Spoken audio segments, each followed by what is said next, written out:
You know that famous painting Las Meninas?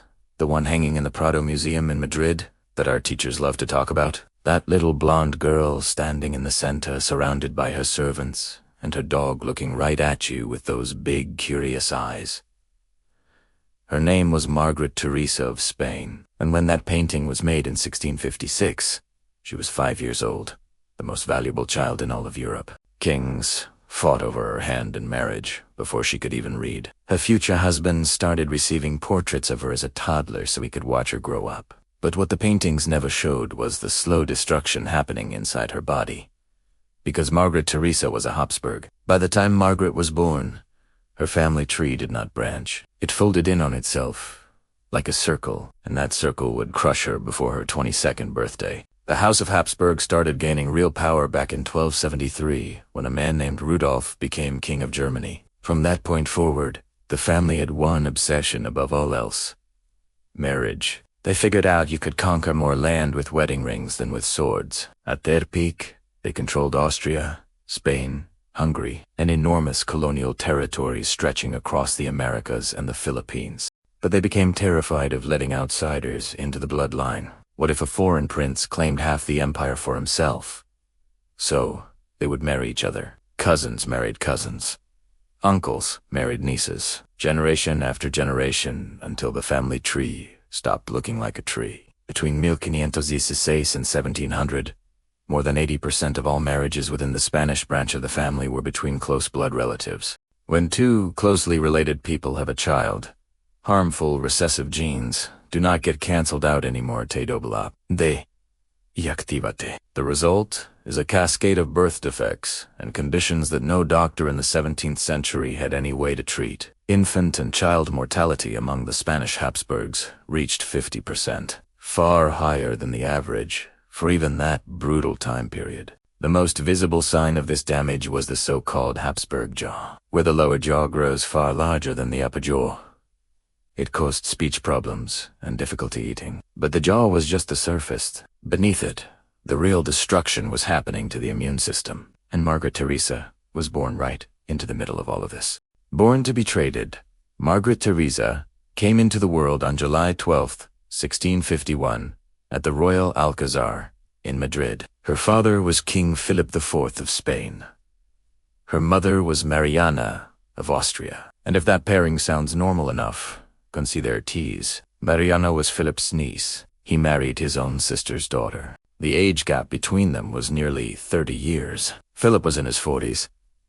Mariana was 14 when they married. Their union was purely political. Philip's first wife had died, and his only surviving son, Baltasar Carlos, had been killed by smallpox at age 16.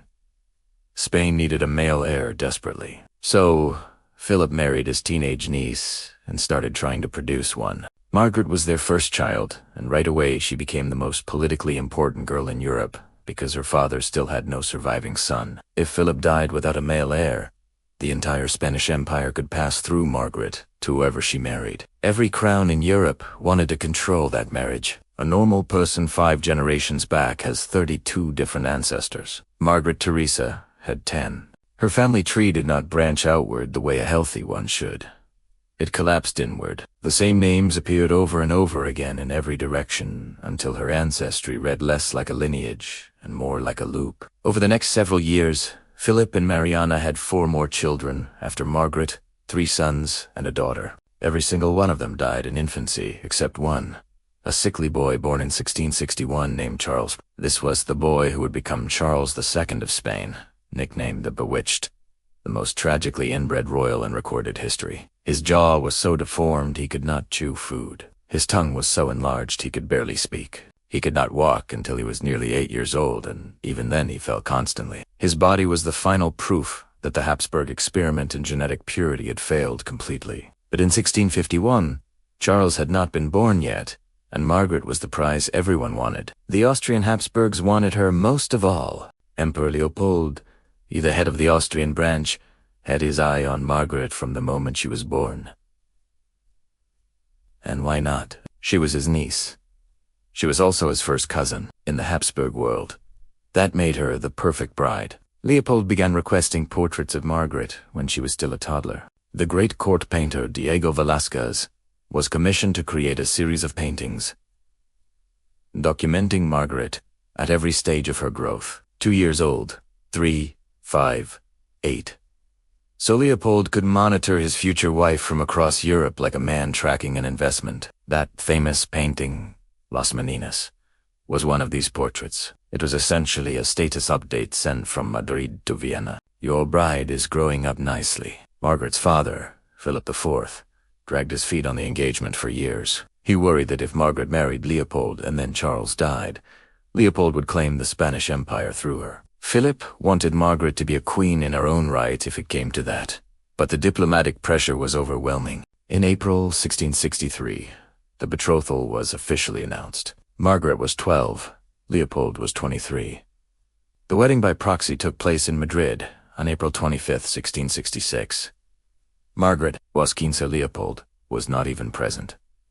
A stand-in represented him at the altar. 3 days later, Margaret left Madrid forever. She traveled by ship, then by land, through Milan, through Venice, delivered to her uncle like a package. She arrived in Vienna in December 1666, and the real marriage ceremony took place. Margaret Theresa now stood beside Leopold I, who was simultaneously her uncle and her cousin, and the purpose of this marriage was simple: produce heirs, as many as possible, as fast as possible. What happened next destroyed Margaret Theresa in 6 years. Despite everything, the marriage was genuinely affectionate. She called him uncle because that is literally what he was. He called her Gretel, but affection could not protect Margaret from what her body was about to endure. Within months, she was pregnant. Her first child, Ferdinand Wenzel, was born in 1667.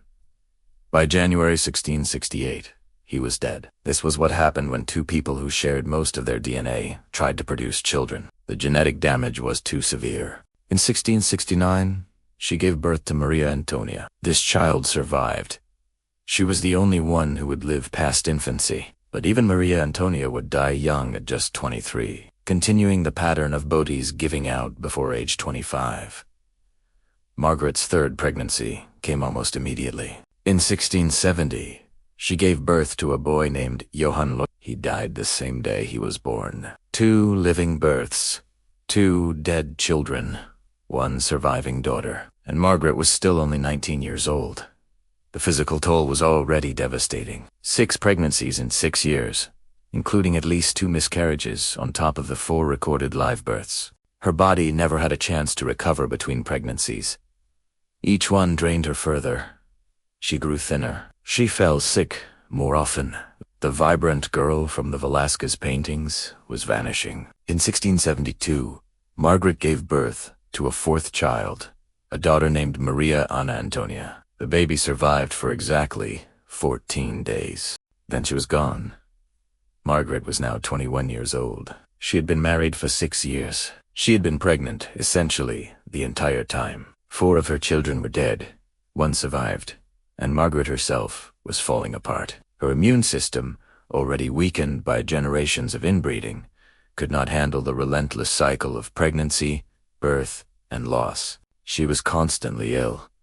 Fevers came and went. Her energy disappeared. The woman who had once loved music and dancing at the Viennese court now spent most of her days in bed. And then, in early 1673, Margaret discovered she was pregnant again. Her 7th pregnancy in 6 years. She never made it to the birth. In March 1673, 4 months into the pregnancy, Margaret contracted bronchitis. For a healthy person, bronchitis is miserable but survivable. For Margaret Theresa, it was a death sentence. She suffered through 8 days of fever. Her body simply gave out. On March 12, 1673, Margaret Theresa of Spain, Holy Roman Empress, the little girl from Las Meninas, died at the Habsburg Palace in Vienna. She was 21 years old. She had spent more of her adult life pregnant than not pregnant. An autopsy revealed that the child she had been carrying was a boy. The aftermath nobody talks about. Leopold was devastated. He wrote in his diary that his heart was broken. He called Margaret his only Margareta. When the news reached Madrid, Margaret's brother Charles reportedly consoled their mother like an angel. But grief in the Habsburg world had an expiration date, and that date was about 4 months. By the summer of 1673, Leopold had married again. His new wife was Claudia Felicitas of Austria, another Habsburg, because, of course she was. The system that killed Margaret did not change. It just kept producing brides. Claudia Felicitas gave Leopold 2 daughters. Both died in infancy. Then Claudia herself died of tuberculosis in 1676. She was 22 years old. Another Habsburg wife burned through. Leopold married a 3rd time. This wife, Eleanor Magdalene of Neuburg, was the first who was not a close relative. She gave him 10 children, 5 of whom lived to adulthood, including 2 sons who both became Holy Roman Emperors. The pattern was impossible to ignore. The wives closely related to Leopold died young and their children died in infancy. The wife who came from outside the bloodline lived a full life and produced healthy heirs. The evidence was right there, written in bodies and gravestones, and the Habsburgs could see it. But the tragedy did not end with Margaret. Remember Maria Antonia, Margaret's only surviving daughter, the one child out of 6 who made it past infancy. Maria Antonia grew up in the Vienna court, intelligent and cultured, sharing her parents' love of music. In 1685, she married Maximilian II Manuel, the Elector of Bavaria. Their marriage was deeply unhappy. Maria Antonia became pregnant repeatedly. Her first son, Leopold Ferdinand, was born in May 1689, dead at Biel. Her second son, Anton, arrived in November 1690, also dead at birth. Her 3rd pregnancy finally produced a surviving boy named Joseph Ferdinand, but the birth destroyed Maria Antonia. She died on December 24, 1692 at the Hofburg Palace in Vienna. She was 23 years old. The curse ran in a straight line. Margaret dead at 21. Her only surviving child dead at 23. And Joseph Ferdinand, the boy Maria Antonia died giving birth to. He was named heir to the Spanish throne. He was supposed to inherit everything and bring peace to Europe. He died in 1699.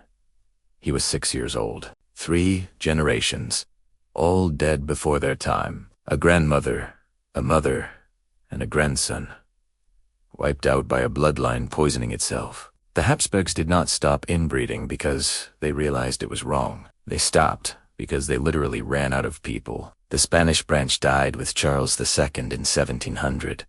He was Margaret's brother, the boy his own court called the Bewitched. Charles never produced children. His body simply could not do it. And when he died at 38, the entire Spanish Habsburg line died with him. 2 centuries of strategic marriages designed to consolidate power ended in a man who could not chew his own food. What makes Margaret Theresa's story so disturbing is that everyone around her knew. In the Habsburg world, a woman's body was a political tool.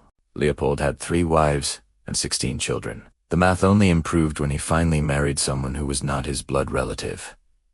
Margaret Theresa was painted by Velázquez. She stood at the center of the most famous painting in Spanish history, Las Meninas. Almost nobody mentions that she was shipped off to marry her uncle at 15 and watched most of her children die. The painting is a celebrated masterpiece. The life behind it was a horror story. Subscribe, and I will see you in the next one.